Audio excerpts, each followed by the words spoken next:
Hello, welcome family to Visionary Souls. I'm so excited. As usual, how often do I say that? Every single time, because I am. Welcome to an amazing, amazing episode. I'm here with my new friend that I serendipitously met while visiting Salt Lake City, and I stumbled into this amazing co-working space. It's so beautiful, and I met this amazing human, Taylor. How are you doing today, Taylor? I'm doing well. Yay! I'm so happy to be with you. And so I'm excited too. Yeah. You're not the only one who's excited. I know It's okay. let's just use that word overly. As many times as we can use it. Yeah. We're gonna have so much fun today. So I had a day here last week where I was having a really awesome, jam-packed day, and I felt like I was talking to a billion people. It was so much fun. And I was here pretty late. I was so in a flow. And then I ended up dropping in with Taylor kind of unexpectedly. We went right into kind of talking about, the depths of our soul missions and, Purpose of life. yeah, and it was really beautiful. I crave connection and conversation like that. And it's not, every single person that I come across that I can get into that depth so quickly. And I forget how it even started, but we were just, I was sharing about some of what I'm up to, and I was asking what Taylor's up to. And he went right into, sharing about his work as a coach and very specifically with his experience in mental health and working with suicidal children, which really caught my interest. I wanted to learn more about his story, his path, his mission, and really understand more about, I feel, this story, maybe this forgotten population almost that, I don't hear about enough. Young children who are really suffering with, some of the most intensive trauma imaginable, even to the point where, if you could imagine a child being suicidal, that just, that really stuck with me the moment that you mentioned that. Appreciate that. Yeah, it was really, really powerful. And so for those of you, I mentioned a lot of Taylor's background, but I want to actually give him a proper welcome. So since 2009, Taylor's worked in mental health treatment, where he developed a method to help kids and adults who attempted or considered suicide use story and narrative to make sense of their life events, change their thought patterns, and live more confidently.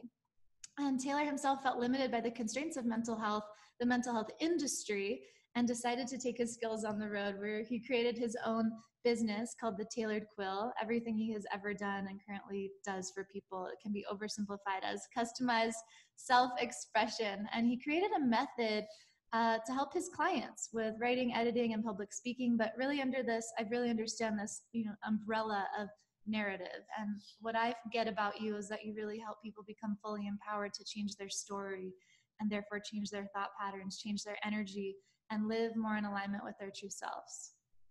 Absolutely. Yeah. The cool thing is that, as I'm sure that we will cover, the journey of my business probably relates a lot to journeys of your business and other people that you know too. But I started my business with the writing, public speaking kind of project, but it's grown and evolved to where I originally wanted it to be now. Yeah. And so it's all just this fascinating journey of ultimately I've gotten around to where I actually want it to be. Yeah. So it's cool. That's usually how it happens, right? It's in hindsight, this spiral path that didn't really seem like it was linear at all, because it's not. Actually, wait a minute, now I'm here. This is where I wanted to be. This all makes sense. Just took a side road. All those detours were maybe part of the perfect path. Exactly. Yeah, I was just speaking with someone last week in one of the programs I run about purpose, right? And this idea that our purpose is never linear. It's never that it's okay, from point A to point Z is a linear direct path. It's oftentimes spiraling, maybe we can think of it as an upward spiral. It's oh, got to learn that lesson again. Oh, there's that thing that happened 5 years ago happening again. Got to learn that again. Got to transmute this. Got to transform this. Oh, and then at some point it's that all makes sense. And I had to go through that to learn the perfect lesson to be where I am now. And it's those moments of appreciation, like what you just expressed, that are just it's so important to drop in. No matter where you are on your path, it's so important to drop in as much as you can and give yourself acknowledgement and gratitude for how far you've come, what you've transcended to be where you are right now, because it's perfect and you're going to keep evolving. It's going to change. Tomorrow's going to be different. Oh, yeah. Absolutely. And I agree with you. Along that path, it's about authenticity, which we're talking Yeah. I'm sure. But, at the time that I started my business, I wasn't authentically confident and insightful in what I wanted my business to be then, which it is now. So it's fascinating that it's the same kind of journey that now I bring clients on. Yeah. I'm like, okay, I did totally. that. Like, That's now right. Now I know what it feels like. Yep, we got to do that when we're here lighting the way for others, as teachers, as guides, healers, coaches. It's like I'm always walking people through the thing that I went through like a year ago, 5 years ago, 10 years ago. It's like we're just passing on the baton. It's like I can help you find your own way through this because I went through it somehow. I want to ask you, let's go back to the beginning a little bit. So this is pretty big, right? This work that you're involved in, mental health, and I want to get more into that specific experience where you were working with the children and how that has informed your current work. But how did you even get into this? How did you get into mental health in the first place? Like, have you had your own personal journey? Maybe I'm inferring a little bit, but I know for a lot of myself included, and for a lot of people I know, it's like we don't just wake up one day and think, I really want to work in the field of trauma and spiritual healing and emotional healing work. I just feel it's usually, I think in most cases, you choose this work because you yourself maybe had to go through a lot of that yourself. Perhaps I'm curious what your path has been in that regard. Sure, definitely. Excuse me. Yeah, the interesting thing was in the beginning of college, I did not really know what I wanted to do. I knew I had a lot of different kind of talents and skill sets, as everybody does, but I didn't want to go into finance necessarily. I didn't want to have people's financial life in my hands, nor did I want to go into medicine or even mental health care, ironically, because I didn't want to have that. I was afraid of that kind of responsibility for their health and well-being. And I was fascinated by it. I was studying neuroscience in college. I studied all about the mind and a philosophical study as well about the mind and consciousness and the brain. And I did go through my own situation of mental health disorder and disarray during my sophomore year of college. And coincidentally, this is the universe working, I was actually taking the psych disorders class at the time. Perfect. And when we got around to what I happened to be experiencing, there was literally a checklist on the board. Oh, perfect. Here are all the symptoms. I'm like, oh god. That's me. I kind of slumped down in my chair and I'm like, check. Wow. Check. What was it? What was the thing that you identified as having? Depression. Depression, yeah. Wow. And it was isolated to a specific dynamic and relationship that I was experiencing at the time. And so it's pretty clear, and I went. And so as soon as I realized that, it was so cool because it took everything from the textbook out into real life, and that made it so much more real, so much more fascinating to me.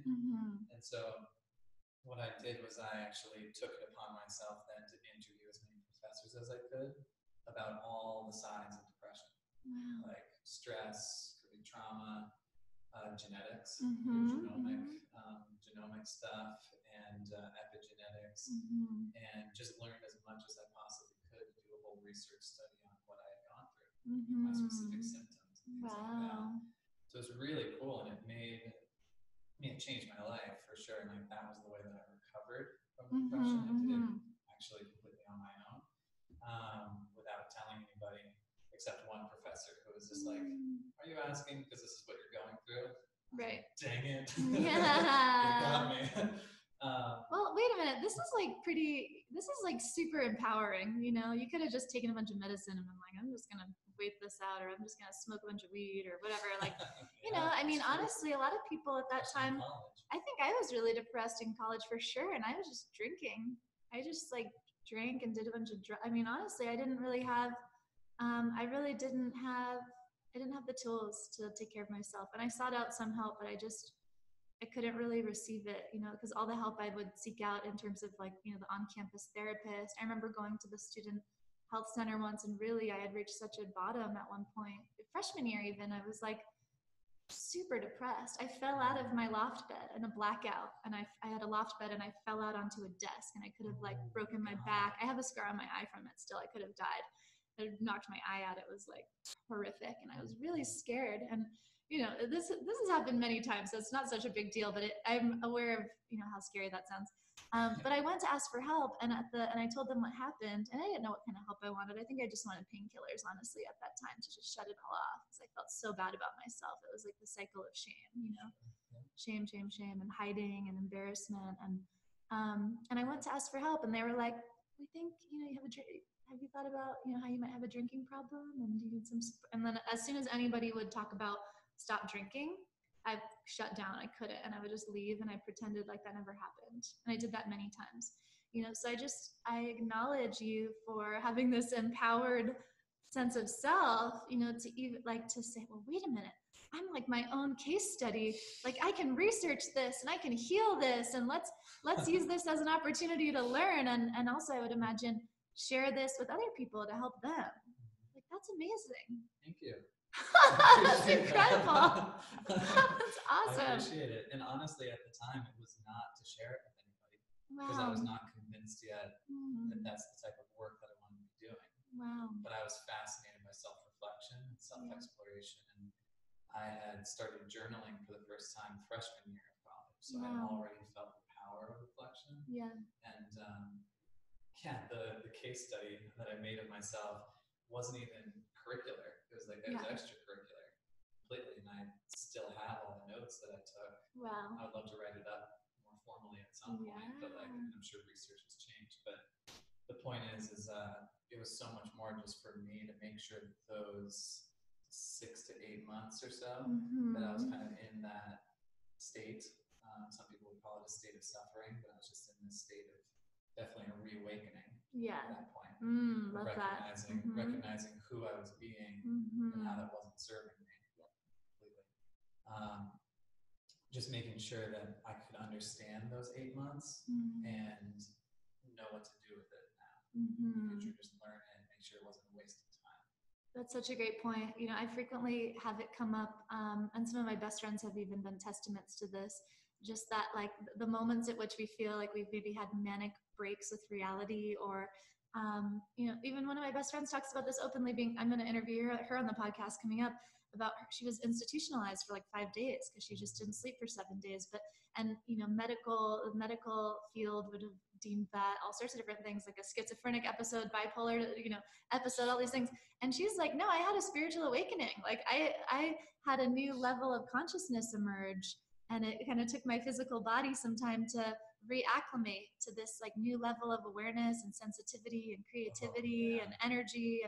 And it, it was something that she easily could have taken medication for, or chosen to be on antidepressants for, anti-anxiety meds. And she was like, no, actually, it was an initiation to learn how to take care of myself more attentively, and meditate more, and work with my own energy more, and like really prioritize my creative outlet. Absolutely. I completely agree with that initiation process, because it was, for the sake of the timeline, like the situation I was in that led to the depression was chronic social stress, or provided chronic stress for like 6 or 8 months.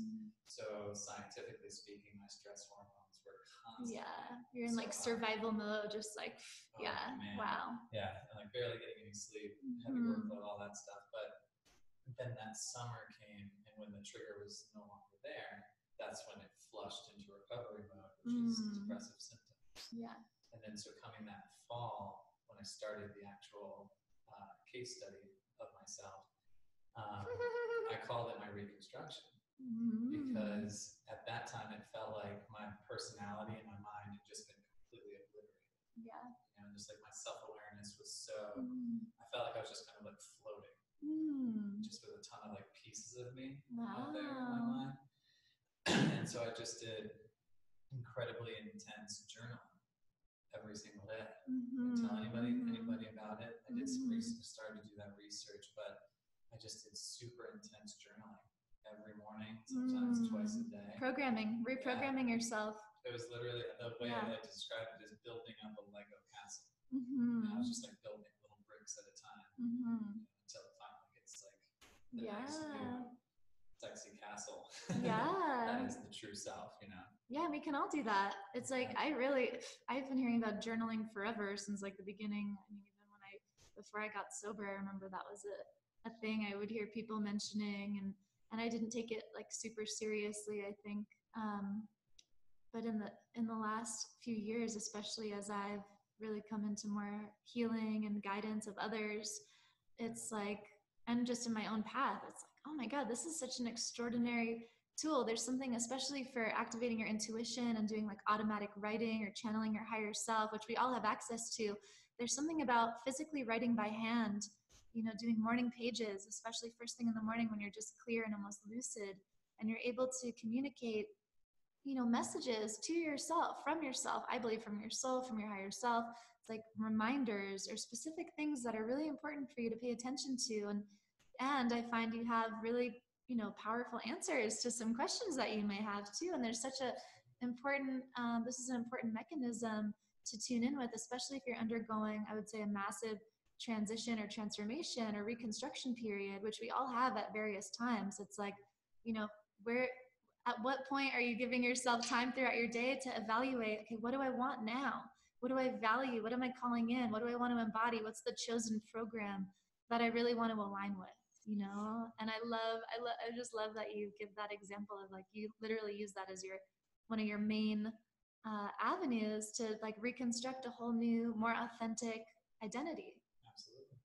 Yeah. Wow. Nailed it. Yeah. I Cool. actually just wrote my blog post last week was on journaling. Awesome. And how like everybody, I've been doing a whole series on reflection for the past month or so on my blog. And last week's post was about how everybody thinks that there's a right or wrong way to start journaling or to get some kind of effect out of journaling. Or to do anything, there's a right way and a wrong way. That's a bigger topic. Yeah. We'll get to that, I'm sure. Yeah. But yeah, just like anything, there's people think that there's a right or wrong way. It's this expectation. Oh my God, yeah. And so I talk a lot about how it's not about doing it right or wrong. It's about like what makes you feel productive, and like working backwards from like what makes you feel successful or productive in work. Figure out what kind of journal works for you from there. It's like I have a huge imagination. I'm a big thinker. I can't sit still for very long. I don't do well with mental confinement. So that's why my journal is just a free writing line journal with no structure to it. Yeah. But other people work better with other kind of journals. Yeah, so, yeah. Oh, I love that. Different. I think we're alluding to like transcending perfectionism, right? Where people are like, if I don't know how to do this the right way, I won't do it at all. And it's like, there is no right way. Where you and I would say actually to that point, it's like, I don't think there's any right way. Like you're doing things right if you're feeling good, choose whatever way, doing anything. I mean, it's big, but it's also like very simple invitation. It's like, how are you living your life other than to like feel good and do what feels right for you? And there's layers to that, right? Like being able to trust yourself, being able to listen to what you actually want, being able to be attuned to your body and feeling, okay, what does feel really good to me? What do I want? Can I give that to myself? And I want to ask you also about, because we're already getting like into some expansive consciousness activating material, of course.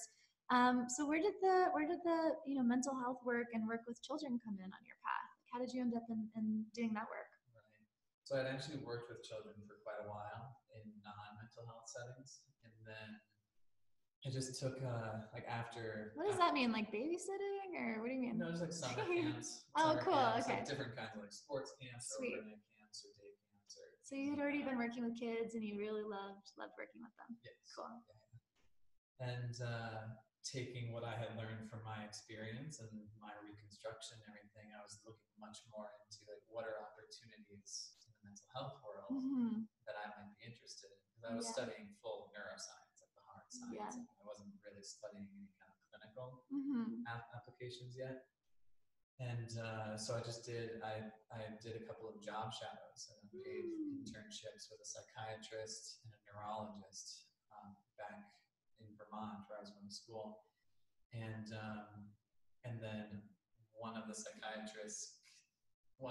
psychiatrist was a pediatric psychiatrist who was working with kids, and I actually volunteered to play soccer with this kid once a week, one of these kids that he worked with, just as part of his like lifestyle therapy. Mm-hmm. Because the psychiatrist was great. He took kids off of tons of meds that Yeah. they just accumulated over the years Yeah. and got them into sports or music. They or just got to move that energy, man. Oh, I don't even know.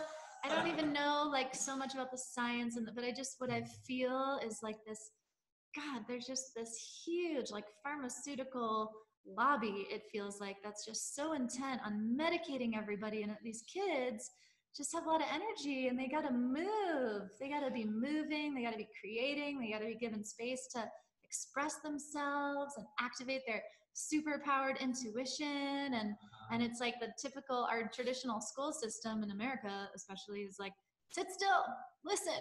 It's like completely, it's like kind of insane, actually, the way that that's structured to program people against their authentic nature. And then it's like, something's wrong with you if you can't sit still. Exactly. And if we're conveying to the kid that they've done something wrong, that goes to right or wrong expectation as they grow up.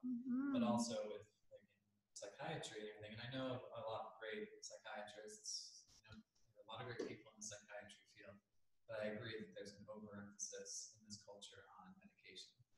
And so if you feels so weird. If you give meds to a kid, or or the psychiatrist is just treating the kid, then it's saying that the fault is on the kid. The responsibility is on the kid. Yes. When really the kid has done nothing wrong. Right. Often, actually, like 9 out of 10 times, it's something in the family dynamic. Yes. That the psychiatrist is not addressing. Yes.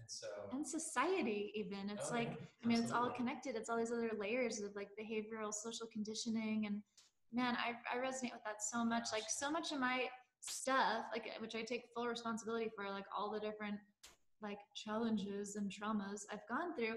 I mean, wow, at the root, a lot of them have come from feeling like, how am I going to fit into this thing that feels insane, but is something wrong with me because I can't fit into it? Like, what's wrong with me? Literally, from like very early on in my life, just feeling, it was really an implicit sense of shame. Like, what's wrong with me?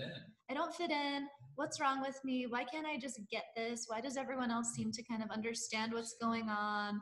Like, what is wrong with me? And it's so much pressure. I put so much pressure on myself to like fit in. And in hindsight, it's like, okay, wait a second. Why would I be trying to fit into this insane construct that is so rooted in so many illusions and is really sick? Like a lot of it is so rooted in disease fundamentally, and repression, And so now I know it's like, okay, and for anybody listening, feel like you haven't fit in your whole life, welcome to the tribe. And you're here to create something new. And you see through this diseased, insane conditioning that is so rampant throughout so many cultures and societies, throughout capitalism. I mean, inherent in capitalism so deeply, in patriarchy. You see through it for a reason, because you're here to create something new, and trust that, knowing that you're not meant to fit in, and that as you really seek to be in your uniqueness and your authentic self, you naturally magnetize people, opportunities, community that is really resonant with you, and you're not alone. You're never, ever, ever alone. I always want to like really make sure people really get that message, because I know what it's like to feel alone, and it can be very painful. And I know there's a lot of people right now on the planet who feel alone and are feeling hopeless, and are feeling, especially in this intense time of what feels like massive transformation and shift. And it's almost like we're at the extreme spectrum of like the insanity becoming made manifest. Like, let's turn on the news and it's like, oh, this is not a reality show. Like, this is really happening. Like, that's our president. This is what's going on. All this shadow stuff is like coming up to be activated around patriarchy and sexual abuse. And I mean, all of it. And it's intense. And it's an opportunity to say, well, wait a minute. I've always seen through this. Finally, like, other people are waking up to this. Oh, what do I want to create instead? First, in my own life, what do I want to create instead that could be an alternative? How can I feel my best, independent of anything going on outside of me, right? It's like a pretty awesome opportunity to just be that, for each of us individually, to be a leader in creating new ways of being. I get really excited about that. Like, that's the revolution to me. It's like individually, each and every one of us being like, well, I'm going to try something new. Even if it doesn't work, even if it's weird, even if it doesn't make sense, just because I want to, because it feels good, I'm going to go for it. And if enough people, if more people were going in that direction, it's like I get really excited about what new, inventions, new community, new companies, new ways of being kind of naturally come alive, right? Because you're open to them. Yeah. You're open to it. Yeah. I talk a lot with my current clients about that idea of like what society calls normal. So weird. What does that mean? Yeah, exactly. It's ridiculous. There is no weird. normal. There's no such thing. Right. And I've heard you use the words like insane and crazy and stuff before too. And people think something's insane or crazy just because it doesn't match culturally standard ideas of what normal is. Yeah. It's just another way of saying abnormal. Yeah. And of course, in mental health, insanity and crazy are buzzwords. Mm-hmm. But yeah, a lot of my clients get stuck on this idea of like, why can't I just be like normal people? And it's a journey. Where are the normal people? Yeah, exactly. What are they doing with their Who lives? Who are the normal people? Exactly. I mean, if there were actually normal people that our clients could emulate, we wouldn't really have a job. Well, that's just so weird. Okay, let's unpack that though, because like I've really resonate with that feeling. Like at certain points in my life, especially when I was little, I really get that. Why can't I just fit in? I felt so alone. Even when I had like tons of friends and because I really cared about looking cool, if I looked good, then maybe I would feel good. For years and years, that was like my survival mechanism. And I felt so lonely. And really, because I understand in hindsight now, I was like so disconnected from myself. I was always going to feel unfulfilled and alone in relationships until I was able to first and foremost give myself what I needed, instead of expecting that fulfillment or completion to come from outside of me in any way, through a relationship, through a job, through money, anything. It was never going to be enough. And yet that feeling is that's really like a deep wound. I feel a lot of people can resonate with, like this feeling of almost, it's an imagination, like imaginary thing, like there's something out there and there's people out there that I need to get over there. I need to be like that. Like where I am right now, who I am right now is not enough. Like this isn't it. Exactly. And where does that, it's almost like the original illusion, like that everyone at some level maybe is really programmed with. I feel especially in America and our collective consciousness, it's like, and I can see how our whole economy is based on that illusion perpetuating, right? Because are you going to buy anything ever again if you feel whole and complete and perfect as you are and totally like loving yourself? I mean, would we have a makeup industry? Would we have a pharmaceutical industry? Would we, so we see the whole thing unravel. And yet this is a real, beyond all that, this is like a real wound. And I'm curious if you have insight to share about this. I can see how it connects to the family dynamic, right? Like we're talking about some core wounds here of abandonment, lack, scarcity, unworthiness, unlovability, like these deep wounds that they can just get programmed at no one's fault. This is just a case of when you're a little kid, you're just designed to make meaning about the world. You're figuring out how to make meaning of this reality. And you're like a sponge. And it doesn't matter what your parents' intention was and how they treated you or anything at all. But it could, in my case, what happened was, my parents just weren't energetically present for me in the way that I needed, because I need a lot of love and I need a lot of attention. I just need it. I'm, I radiate a lot of joy, and I desired as a young child to have that reflected back to me, to feel like it was safe to be that joyful and radiant.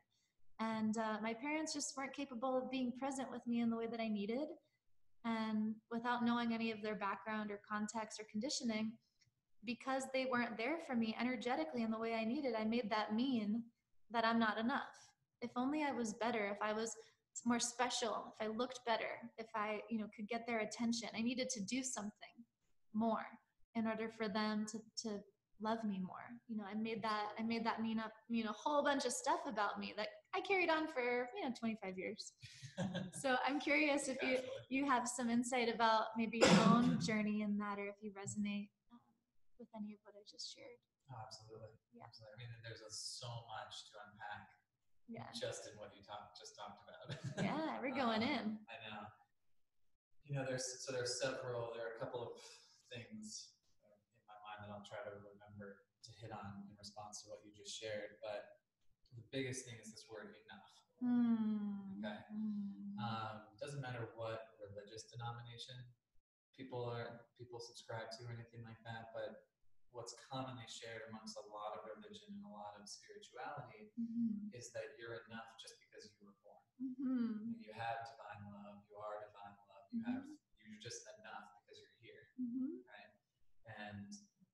But still, as you're mentioning, society puts these kinds of pressures on us from a very young age, based on also how society affected our parents, what their ideas of love and worthiness were, and how they conveyed that to us, really, when we were little.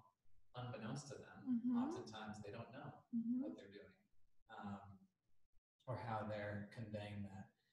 But this idea of being enough, or being good enough, or being loved enough, is completely based on that expectation that there is some kind of ideal that we're supposed to meet, that otherwise we're doing something wrong. Again, it keeps coming back to right and wrong. And there is no right or wrong, it's just what's healthy for you. So if you're living authentically, you'll be able to tell, no, I don't want to go talk to that person. Or, no, I actually don't want to do this job anymore. I want to quit. You'll be able to make these decisions for yourself, as opposed to thinking that there's some kind of external criterion for being enough, and being normal and fitting in. These are all made up constructs. Completely. But it's like, that ran my life for so long. It's like these pure illusions. Who made all this stuff up? Can we talk about that? Like, who made that? Who made all this? Interestingly, I want to blame someone. Yeah, we can figure it out, right? I'm just kidding. I was just reading a book all about the selfie culture. Oh, I love selfies. Okay, Yeah. so this is an intervention. Okay, intervene. Yeah, there's part of it that's just saying, at what point did we as humans really think of ourselves as really special? Really significant. And I never thought about it from a historical perspective. I've always just thought about it in modern terms because of social media, technology, what's the chicken or the egg? Yeah. And but the book was highlighting how the Industrial Revolution was the time that allowed us to realize no, we can actually have so much more control over our lives. We can mass produce food. Yeah. Individuality. We can have individuality. We can show that there are different levels of societal success. Levels of wealth. And that's when capitalism exploded. That's when it was like, boom, globalization, boom, take this whole model all over the place and just buy consumer culture. Which creates comparison bias automatically because it's so new. Everybody's like, oh my gosh, success and survival mean different things now. Yeah. And so automatically you're comparing yourselves to those around you. And that's how we are where we're at.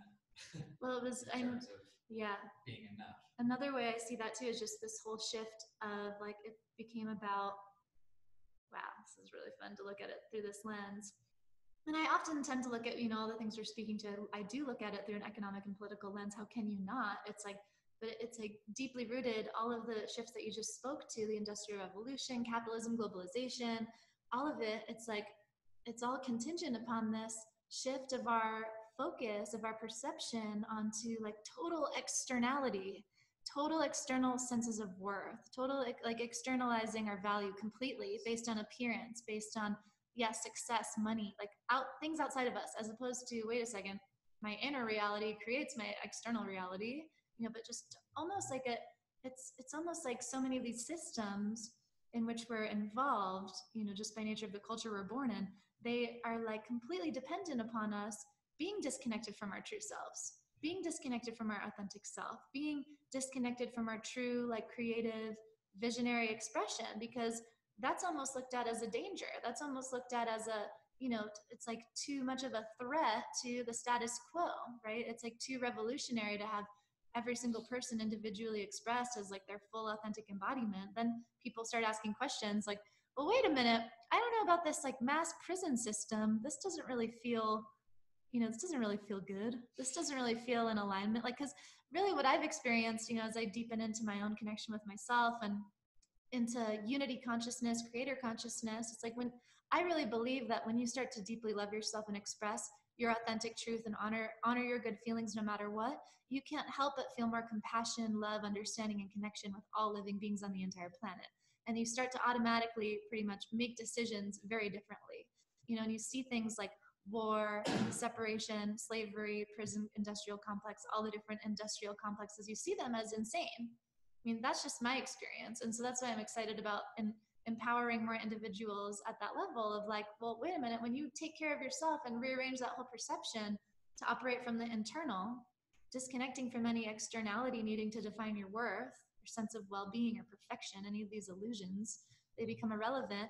It's like, oh, can start to see the world through a completely different lens. And like, that's where it gets really interesting too, because you can be simultaneously operating in like different dimensions, right? It's like, but wait a minute, I'm like, this is all happening, this is all crazy in the third dimension, political, economic spectrum. It's all, you know, you can look at it as completely falling apart. And yet, wait a minute, I'm happy and totally at ease and peace and like turned on about my life right now. Like simultaneously, it's not affecting me. I'm not a victim. Absolutely. Absolutely. And I'm there too. And that's why I intentionally don't watch the news. I don't read the news. I intentionally choose not to consume any of it anymore because it doesn't do anything for me. Yeah. You know, like I know where I'm at in my body and my soul, and I know like what I want to do, the things that interest me, the things that fuel me. And none of those things include listening to politics or listening to the news or whatever. You know? So I absolutely, that resonates with me, that separation for sure. But also like the more attunement to who you are and going inward first before you seek anything outward. Yeah. As you say, the external part is really important that you bring up because, you know, spoiler alert, the first thing that I do with my clients. Oh yeah, let's hear about that. Yeah, Spoiler alert! Tell us the magic potion. Well, the funny thing is you asked me about how I got into mental health probably like 25 minutes ago. Yeah. You're coming full circle, nice my friend. Road. Yeah, this is great. This is fine. But one of the first things I do with clients now is first I break their limiting beliefs that they're not good enough or what have you. So in general, but I first like identify what language they're using around that, what actually perpetuates that belief, because it's a thought that becomes a belief that becomes a behavior, and that's when it becomes external. As soon as you're acting in that belief. And so what I do is I literally draw out people's thought patterns and behavior cycles for them. And that's the craziest thing in the world for them, because then it's real. Yeah. The fact that they are seeking external validation, that they are enough. And then there's some point in the cycle where it's just like they hit this point and they have to reset the cycle. They can't break out of it. And whether that's not feeling good enough or not feeling like they're successful enough or not making enough money or they're not where they should be in life based on expectations, then the cycle just keeps repeating.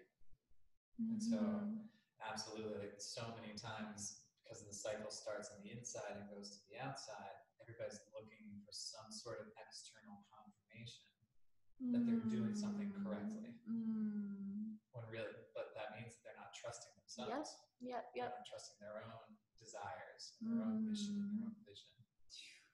So. Oh my God, I remember when someone, a spiritual advisor of mine, like really early on in my journey, blew my mind very similarly. I was having a really hard time. I was having a lot of anxiety, and it was after I got sober and I started learning about, you know, more about my emotions, and intuition was coming back online after having just muted it all for like 10 years, you know, doing drugs and drinking. And I remember I was like on my way to meet a friend, but I was feeling so nervous. I was feeling just so much anxiety in my body, and I was just repetitive thought spiraling. I was addicted to worrying. I see in hindsight, I was like addicted. It just felt like scratching the itch. If I could just worry about this thing and find the answer. And I remember being on it's like, that was just a learned behavior. And it was like, I was addicted to those chemicals. I was addicted to the cortisol, the adrenaline. I'm like, it felt like a high in a sick way, but that's what it was, you know. And it's another chemical. our bodies become physiologically addicted to these states of being. Even if they're bad for us, they're just familiar, you know?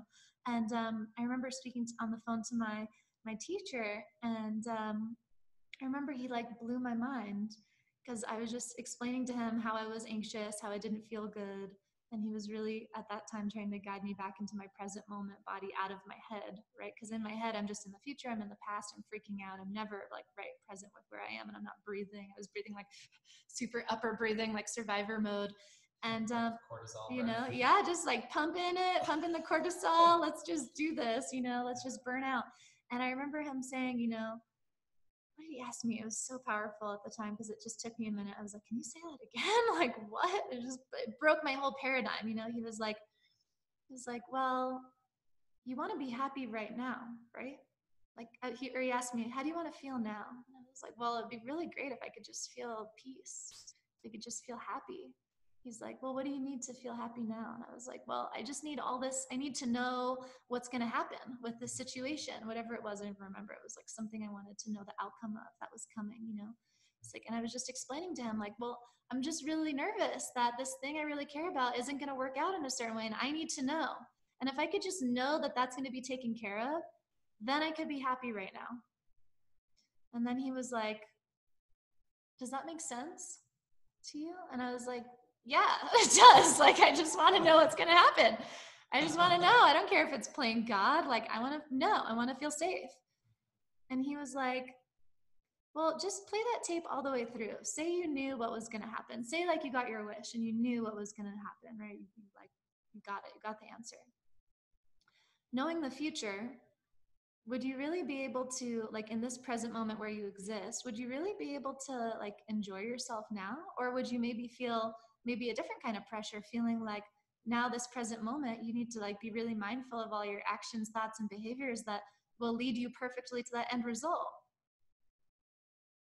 And he blew my mind. I was like, oh shit. I love it. Whoa, I have to like, that actually sounds like more work. Like, wait a second, if I know the future, then my present is all messed up anyway, because I have to like then focus all this energy on making sure everything aligns perfectly to get to that result. Oh God, that sounds horrible. I'm screwed either way. And he's like, actually, no, you're not. You know, you can, this is why it's insane. It's actually an insane addiction, an insane behavior to surrender to this egoic desire to control the future and play God, when it's not up to you to figure out how things end up. It's not up to you. Things always end up better than you could have ever planned, by the way. And what a relief when you get out of the way. But that was a really important moment for me where I really got it. I got that at a deep level. Like, oh, it's insane. That's insane for me to try to control the future and try to think that my present moment happiness is conditional upon a future result. That doesn't work. No, it doesn't. But how many people are living like that? I learned to live like that my whole life. I learned to live that way my whole life. It like was a whole paradigm, you know, and I'll be honest, I think I notice it come up very subtly, but I can just notice it and be like, oh, that's funny. That's like, I'm trying to play God. Okay. And the other paradox is, you know, I do believe we are all God, right? But there's a humility in that. Like, yes, I'm divinity embodied.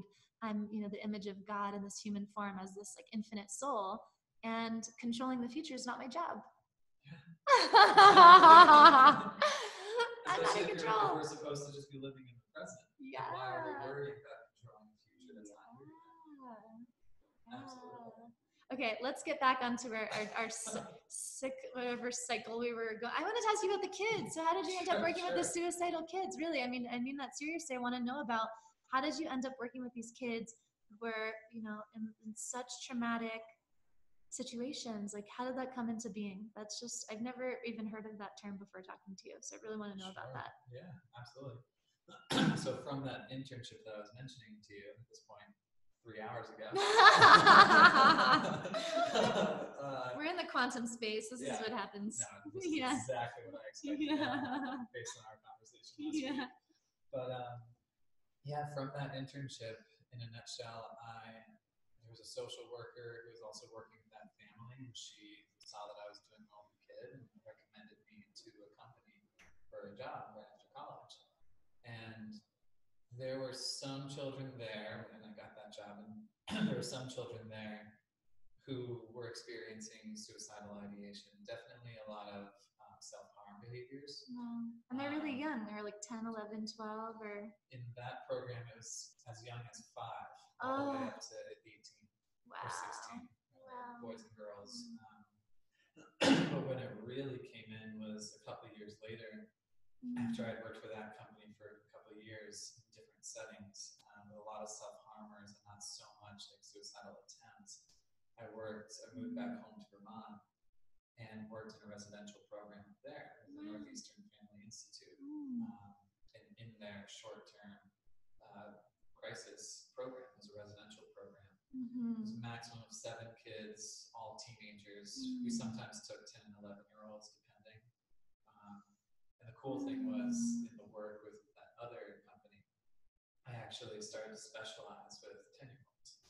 And it was kind of funny in this next residential program, since it was designed for teenagers, whenever a 10-year-old would come, my team would be like, "Here, Taylor."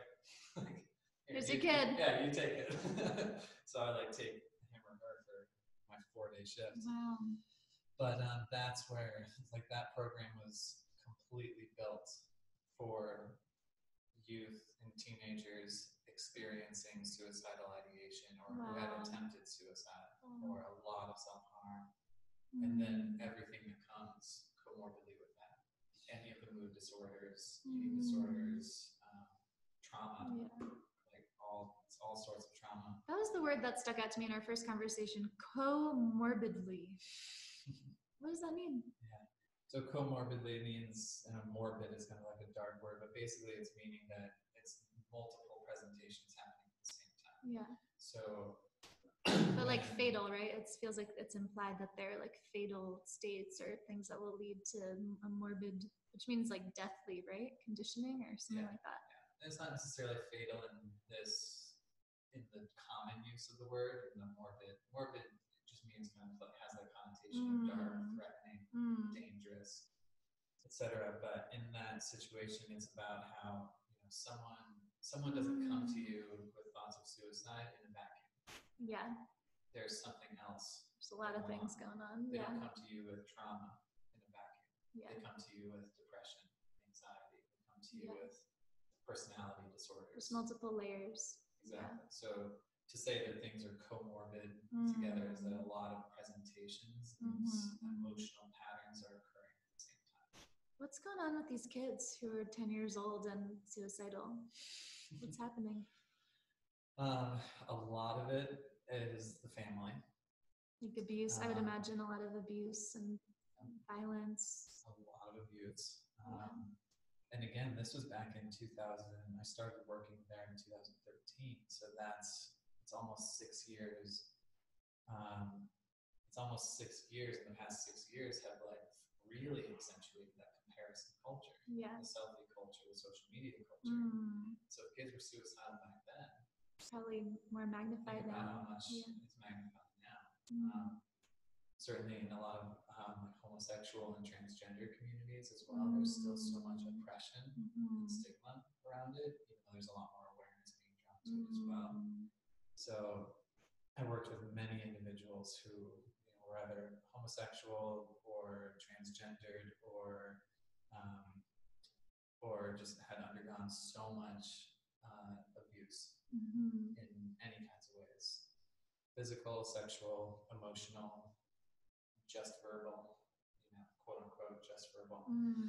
A lot is just from the families. Like a lot of families, unfortunately, are not aware of their own patterns and how they show love or how they don't. And what we were mentioning before about yourself, actually, kind of like who you had to be for your parents to receive their love. That is like the sole question that you need to ask any child or anybody, any adult at this point too, who has developed coping skills. Just like, who did you have to be? What did you have to be like? How did you have to act to receive love growing up? Yeah, that's it. And a lot of times that meant that they had to put themselves in dangerous situations to receive attention from their parents. Yeah. And so... Wow, that's the root. That's like one of the root questions to everything, to everything. Well, that manifest, you know, like I know we're both really passionate. We see the connection very clearly between the inner child work and that archetype of inner child that we all carry as adults, and wanting to actually get back to that embodiment of divine innocence and presence and wholeness, you know, and sovereignty. And it's like, wow, that question of like, who did you need to be to get love? To think that you needed to do something to get love.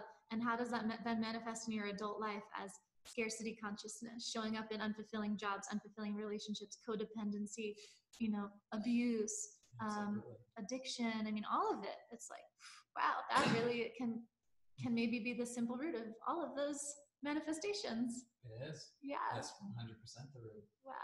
Because that's where you receive your model of the world. Yeah. When you're little, when you're born, because you need to rely on your parents or caregivers for survival. So of course you learn to rely on whatever presentation of love they offer. Right? And so it's only until, you know, crisis point or a time in adult life where it's just like, oh, I wish there was something different. I wish life was different. Why have I settled, for instance? Spoiler alert, that's what a lot of my clients feel. But it takes some kind of like moment like that for them to question it. And that's the opportunity to then realize, oh, this isn't actually who I am. This is just the patterns that I've gotten myself into. It's an identity. It was an identity that was acquired to survive within a specific family dynamic. Exactly. And I'm glad you bring up the I word. So I've talked and written a lot about identity. And actually you and I spoke about it too last week, talking about our job titles. Like, a job title doesn't actually convey anything about who we are. No. Yeah, right. Tell me about your business, Taylor. No, I don't care. And like I've thought about identity a lot, and I wish I remembered the title of the article, but I read an amazing article a few months ago about this, that identities aren't real. They're completely made up. And the reason why we attach ourselves to them is for the comfort of like a sense of self, like a defined sense of self that we can rely on and be like, cool, this is who I am. I fit into this box. Yeah, exactly. I'm safe. Oh, thank goodness. Safe in my box. Found it. I made it. Yeah. And it's the same thing as when we were younger. Yeah. We had to be for your parents or for those who are giving you love is an identity. Yep. That you hold on to. And you're exactly right about how that identity is what then plays out in all of your relationships. Unconsciously. Interactions. Unconsciously. Because it's automatic. Yep. And so on so many levels, on the physiological level, on the chemicals, the stuff you got addicted to. If you're like a cortisol junkie like I was, it's like, I gotta do the survival mode. Absolutely. Do you like me yet? I'm like, enough yet. It's like, oh my God. And it leads to that. We attach ourselves to identities because it makes us feel enough. It makes us feel like we're doing something right. Yeah, man, I used to get high off that. Literally, I would get high off of it. I'd be like, oh, this is the game. I signed up to play. And, you know, the alternative is, or one alternative, I guess, I'm curious about exploring is, okay, so then there's like all these identities and, you know, there's survival, trauma, pain body identities that we attach ourselves to perpetuate or justify, validate family conditioning, because otherwise it's like, wait, I remove myself from the family dynamic and see that this insane behavior is not in alignment with the truth of who I am. Oh my God, then all this other fear comes up. If I'm different, am I going to be alone? Am I going to be safe? Are people going to understand me? Will that, you know, whole tribal dynamic totally smash? Like, wait a second, it's up to me to create my reality. Can I do it? Can I be powerful? Do I have what it takes? Can I really listen? You know, and then where I'm at on my journey, and I'm curious to know your experience, where you're at in your journey, how you experience, you know, some of this new, you know, it's like this, it's a different paradigm, right, than being in like survivor consciousness, victim consciousness, or like reactivity, being in radical self-responsibility and creatorship for the life that you truly want to live.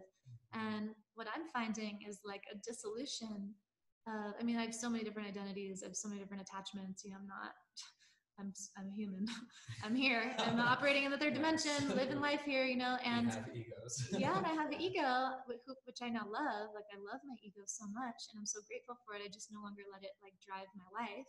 Don't let the little hurt kid, you know, drive the car for my life. And yet I'm also like, I've had moments where it's like, oh, dissolving into oneness, like dissolving all the identities, similar to what you actually expressed a little bit earlier on in our conversation, like that before you had that reconstruction period. What I heard you allude to was this feeling of almost like nothingness and no oneness, and which can feel ungrounding, which can feel really scary, which can feel over, whoa, I'm nothing, and ultimately at the same time, like how liberating. I'm nothing and everything. I'm connected to all beings. I'm like infinite. I'm the soul. It's just, there's almost no words to describe that experience, which I've touched into, in meditation or in various other like ecstatic states. And I don't know, I'm so excited about that. It's like, wow, like what happens when more of us are touching in with that awareness of like unity consciousness and the quantum field, and having like total creatorship, leadership over, what I call the hologram, right? It's like, wait a minute, I'm creating all of this. I'm connected to all of it. Wow, it's like pretty radical. It's so cool. Yeah, and then we can do whatever we want. Absolutely. I always think of it as the truest form of liberation. Mm-hmm. And I've one client right now who's like, she just was like fully liberated and actualized 2 weeks ago, 2 or 3 weeks ago. And so each session I have with her now is just like, then I felt this week, and then I was able to do this and try this, and she's just feeling that openness, that excitement of like, wow, there's like actual freedom. Yeah, I love what I have similar experiences with my clients frequently. I just changed talk about titles. Let's go back to identity that I'm asserting. But it feels good, and at a certain point, navigating multiple dimensions, it's like, yeah, it's important to have a title that people can resonate with and can understand, especially if they feel a deep resonance, maybe beyond what words can describe, but then their intellectual mind, which is maybe catching up with their spirit, is like, oh yes, that title, I want that makes sense. So I've been having a fun time lately just calling myself a 5D mentor, fifth dimension. Like, let's get into the quantum field. Let's embody your high self. Let's have you fully activate your soul consciousness and transcend all the things that we've alluded to in this conversation thus far, to really see how, the other thing implicit in this is alchemy, is transmutation, is seeing how your trauma, I believe, quite often leads to your greatest gift. Like, your trauma is maybe the thing that you had to experience at some level, that maybe you chose to experience, that maybe you even called in to experience, to initiate you into a very specific skill set, perspective, and realm of experience that you're then here to serve. Like, you're here to serve as medicine, as guidance, as a teacher, through whatever you do, right? And you demonstrate that perfectly in your experience with going through depression. And, I'm sure there's much more to that we haven't alluded to in this conversation yet, about your own childhood and family dynamics and all sorts of things, the multiple layers that now position you to be able to hold space for people's transformation, along a similar path. Yeah, absolutely. Yeah. And I don't, probably the biggest pillar on which I run my business is the fact that I never coach people now on anything that I have not applied to myself. Awesome. Or tried Love myself. that. I Sounds like think integrity. Yeah. Love it. Well, Novel idea. A lot of people aren't doing that. They're just like, I think this sounds good, and my coach, it's like, no, it's radical. I love it. Yeah, and I won't go into lots of details of like my childhood or anything like that, but I did do a reflection a while back of how what I had to be for love translated into all of my relationships. Oh yeah. It's like, as soon as you map it out, it's like, okay, super clear. Yep. Yeah, so it's wild, and it all makes sense. And I love the that. biggest thing that I harp to anybody is that it's nobody's fault. Yeah, it's not such a big deal either. Like, it's not my parents' fault. Yeah. Or anything like that. Yeah. It simply is like the way that life happens. Yeah. It's not. Yeah. It's just nobody's actual fault. Yeah. There's no right or wrong. Yeah. I love it when people's minds get blown. They're like, oh my God, I am my mother. Like, I am my father. It's like, no, as much as I try to not be them, I'm them. Do you use Bitmoji on your phone? Sometimes. I got a lot of programs for the different